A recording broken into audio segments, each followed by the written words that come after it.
at the swear to, it was very clear that all of the elements necessary given this charge will reset the bond in an amount of $500,000 cash surety. And violent felony was going to work in the same way that adult probation for a violent felony would work for the purposes of bond. And I wanted the record to be clear about that people did consider that. Yes, Your Honor, thank you so much for setting this very quickly so that people could hear. I know the court has reviewed the motion. I'd like to start with a couple of housekeeping matters. Yes. Record, I know Ms. Preacher got appointed this morning.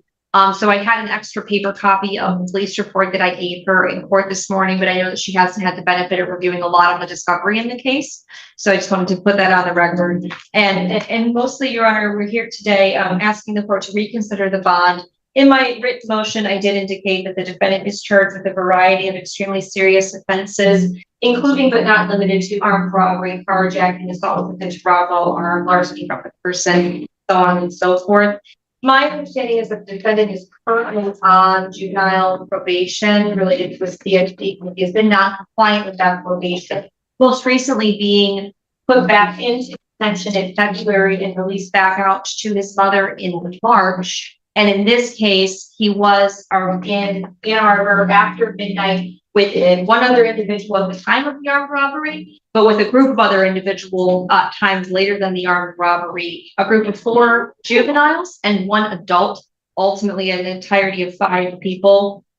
I do believe that the likelihood of conviction is extremely high in this case, as this armed robbery and carjacking was captured on video from the Bell Tower Hotel.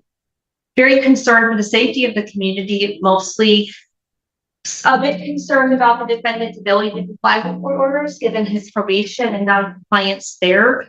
People do recognize the defendant is extremely young and will turn 18 later this month.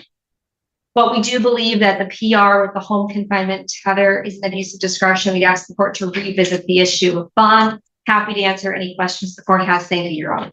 All right. Richard, I realized we were notified that you were being appointed to the case last night, but I don't know. Are you prepared to address the issue of bond at this time? Or? I am, Your Honor, for the following reason. First of all, the standard, we all know what the standard is. Okay, so and then I did have an opportunity to speak to my client's mother and my client. So we are ready to prepare. Go ahead. Okay. So you'll understand that the standard here, I'm sorry, I didn't ask my arguer at the table. That's right. Okay, thank you. Abuse of discretion. And that is abuse of discretion happens when it is manifestly unreasonable, arbitrary, or based on a clear error of law or fact, rather than merely being a decision an appellate entity such as yourself would have made differently. The standard recognizes that the magistrate had firsthand knowledge of the case, including arguments made by both sides. Before you go on with that, understand that, as is customary for me with these motions, I have reviewed both the swear to video as well as the arraignment video. So okay. I am very well aware of what the magistrate was seeing, but you may go ahead with your. All right, then I'll skip that. Okay, so it's my opinion that based on it, the magistrate was in the best position. He had all the facts to make a decision. I understand the seriousness of what the crime here and the seriousness of the accusations and allegations that Ms. Feltes brought up. My client here in the courtroom, his mother is here. He has family support. I've spoken with his mother and she is willing to allow him to come back into her home. How do I reconcile all of that with the fact that this defendant now faces 3 life offenses, was on probation for a CSC third, did not comply with that probation, was basically detained in the detention center by Judge Conlon for a period of about 30 days plus, and didn't make it 50 days from being released from that before he's back in police custody on these felonies? Well, you reconcile it this way, Your Honor, because, it's a tough question to answer, but I want to do my best, okay? You reconcile it because he, in speaking to his mother and speaking to him, he understands the seriousness of this. And And that's how you reconcile it. I mean, I get where the court's coming from, but this motion has to be, addressed. And, I appreciate the court listening to my arguments, but I think that there's other ways to ensure public safety, and that. How do I not consider it an abuse of discretion where the co-defendant, as I'm to understand from the swear to, was standing between the victim in this case and the vehicle in a position that it's believed was going to stop the person from going to the vehicle, that this defendant actually pointed a pistol at the person, then struck the person with that handgun and took the phone. And this defendant did all of that. He has a PR. The other defendant who was standing there equally is liable for what's going on. But that person gets $100,000 cash surety bond. None of this, I'll be honest with you, and again, I'll listen to you, but I'm telling you from where I'm starting, none of this makes any sense to me. Well, I can appreciate the court's candor. The court's going to make their decision, and that's the court's prerogative to find an abuse of discretion. I mean, I don't have information as a swear to. I don't have the $100,000 bond that was set on the co-defendant. All I can say is that I believe it was Magistrate Odatello made that call, and he had the information. He had all of this information, I presume, because I haven't seen that video. I'm assuming, and maybe I'm incorrect in assuming, but he made that decision based on the information that they have. Now we're here, and if the court feels it's an abuse of discretion, it's within its power to do so. I'm saying that if the court is, just apply the standard that I rattled off earlier. My client has family support. My client, I've had a conversation with him. He understands that whatever court order said is followed. If he's able to post bond and release on bond, then that he has to follow his court orders. The family is suffering through financial hardship. In the home, it's a single mother home. There are 5 children, including my client, so there's 4 still at home, and she is the sole provider. So I'd ask the court to consider that when assessing bond, that, the family high bond would be financial hardship, and if possible, allow him to have a 10% privilege run. Thank you. Ms. Feltus. Because it is my burden, Your Honor, I just have a couple of more things I'd like to point out for the court. I want to make sure it's very clear. This firearm was a BB gun, it was a pneumatic gun, but it is incredibly realistic looking. I would ask if I've shown this to Ms. Cracher, if the court would consider looking at a photo of this to see how realistic this looks.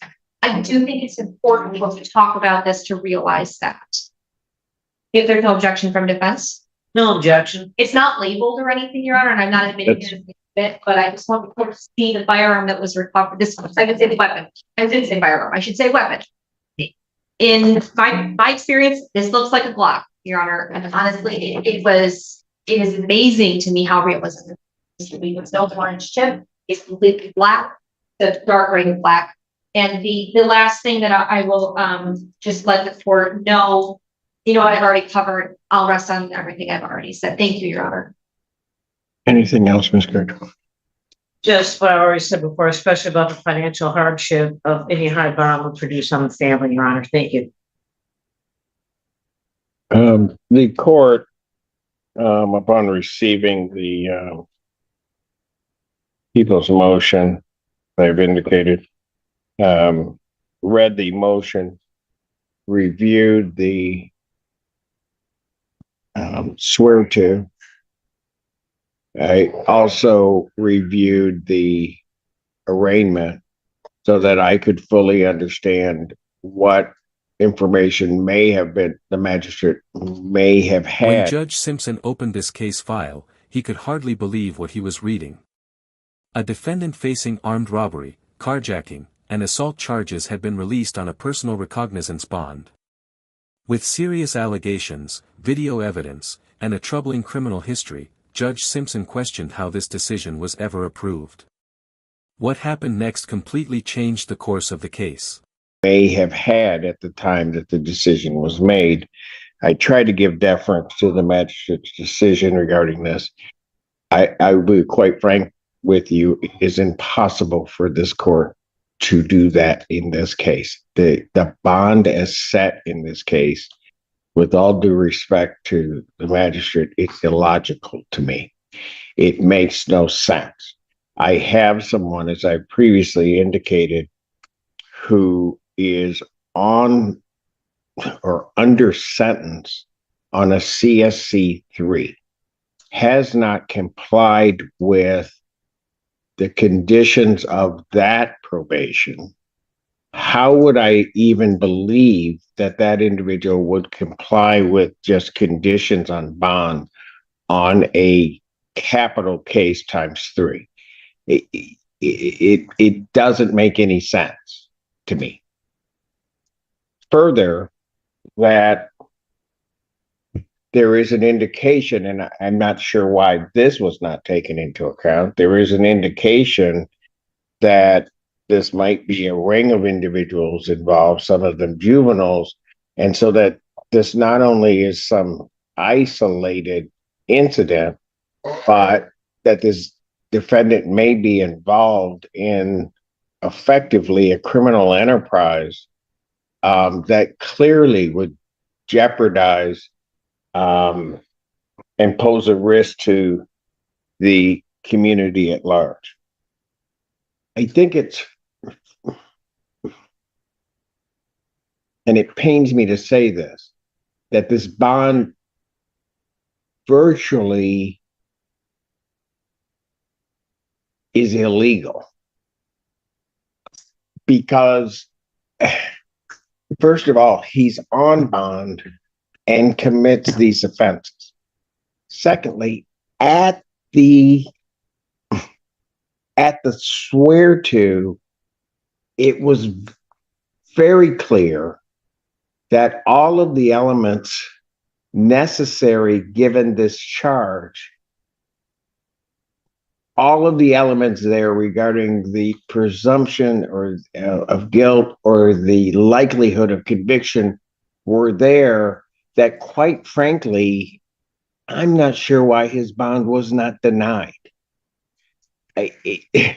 We don't, in a lot of cases, get to see that, or certainly not at the arraignment stage, wouldn't be able to make that finding that this likelihood of conviction is there. This one is very clear. He's caught on video. The specific question was asked by the magistrate regarding identification of these individuals, and the officer in charge was able to, or the officer swearing it out, was able to articulate specific things that pointed to this defendant and his cohort as the people that did this. I'm not making a finding of guilt, but I certainly on that low standard for the purposes of bond, I don't know how one gets past it, frankly. Was there something you wanted to say? I wanted the record to be clear to Your Honor, because of the type of probation the defendant was on was juvenile probation and on adult probation for a violent felony. It wasn't immediately clear to me when I filled out the bond form if I had a reasonable basis to ask for bond to be denied pursuant to that provision of the court rule. And frankly, Your Honor, and I apologize, I didn't have time to do the research to get it done. And I wanted to ask the court for what I knew I had an ethical way to ask for, which is why we did not request that bond denied for a violent felony, because frankly, I wasn't sure if juvenile probation and violent felony was going to work in the same way that adult probation for a violent felony would work for the purposes of bond. And I wanted the record to be clear about that people did consider that he was a juvenile that was on juvenile supervision probation as opposed to an adult, just so that we're very clear that that wasn't going to be thought about. But I did have time to do the research before getting it in. I looked myself and I don't know that I saw anything definitive. I mean, the cold-hearted reality is that it was, I mean, when one looks at the purpose of the rule, it's that the person is under court supervision and monitored, and then this happens. Thank you, Your Honor. And so, yeah, I think I have stated everything I have stated on the record. I also will indicate I am not, while I don't judge a bond based upon other bonds that are set, there is a bizarre discrepancy between the two individuals involved in this offense. And clearly, based upon what is being said, this defendant was much more clearly involved with the activities of violence and harm toward the victim in this case. For those reasons, and having reviewed everything that I have, I regrettably but don't have any other option but to say that the setting of a personal recognizance bond in this matter, given these charges, given what I know about the case, and having reviewed everything, is a clear abuse of discretion. The court will vacate that bond and will reset the defendant's bond. I will leave the conditions that were set by the magistrate in place, but in terms of the monetary amount, I will reset the bond in an amount of $500,000 cash surety. Judge Simpson has seen a lot from the bench, but this case left him stunned. A young defendant, already on probation and recently released from detention, was accused of committing multiple violent felonies, and still received a PR bond. As Judge Simpson reviewed the evidence, he reached a conclusion that would lead to a dramatic courtroom reversal and a massive new bond amount. Before we consider 18%, Your Honor. I will not, and mainly also because I don't know that the defendant being on probation violating this, my opinion is he's not entitled to it, and I'm certainly not going to exercise my discretion to grant. Thank you, Your Honor, for considering that. Just had to ask. No, thank you. Thank you, Your Honor. I will also let the court know to schedule for probable cause conference in 6 days. Yes. And discovery continues in this case and the investigation continues. And I do believe that we may have additional information by the time for the probable cause conference where the people may wish to revisit bond and our groups become even stronger to request that bond be denied entirely. I do think that's a possibility in this case, but I don't know it for sure. Understood. All right. Anything additional? That's the people. All right. Thank you. Thank you. The other, in my understanding of how this works, he sat on the 28th. That's my understanding, yes. Yeah, that's correct. And he is going to be transferred to our jail on the 29th. Yes, correct. So I don't know if you're aware of that, Ms. Craig. I appreciate that, Your Honor. All right. So see everybody on the 28th. May counsel I approach? You may. So, thank you.